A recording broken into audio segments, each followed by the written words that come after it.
you know what links Mary Berry, Joni Mitchell and Donald Sutherland? The answer is they all had polio as children. The highly contagious virus can cause spinal and breathing problems. By the 1980s, it had been eradicated here, but it's reckoned there are 100,000 polio survivors in the UK. Bryony Leyland reports. Over the children of Britain, as early summer draws near, a cloud gathers. For decades, it was a dangerous disease, feared by parents and children. Poliomyelitis, believe many knowledgeable persons, may reach epidemic proportions.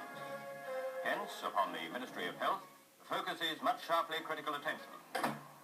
For Peter Thwaites from East Wittering, the legacy of polio has been a lasting one. Now aged 70, he was 4 years old when the virus took hold. I woke up one day and I just couldn't do anything. I couldn't talk or move, nothing at all.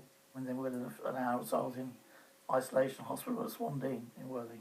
I can still see now my mum and dad outside looking through the glass, and whenever the doctors came in, or the nurses, they were fully gowned with masks and hats, and that was very scary.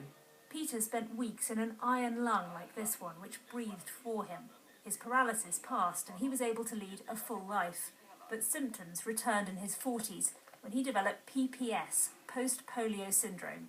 Wear and tear on damaged nerve cells causes Peter problems with breathing, swallowing and mobility.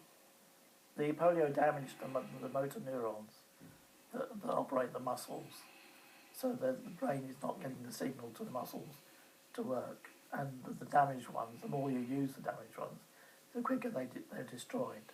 Peter says he received good advice from his GP, but he says many other people are not so lucky. A lot of polio survivors go to their GPs and they say, I've got PPS, can you help me?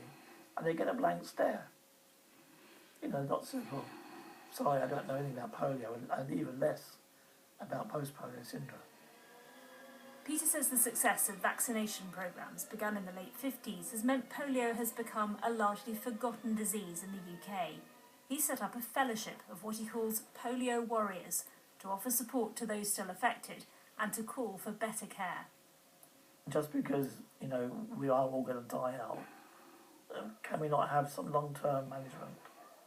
Africa, where polio was a lingering problem, is now on the verge of being declared polio-free. But wherever the virus has been, there will be survivors living with the consequences. Peter, supported by his wife Cora, is determined to reach out and to help them.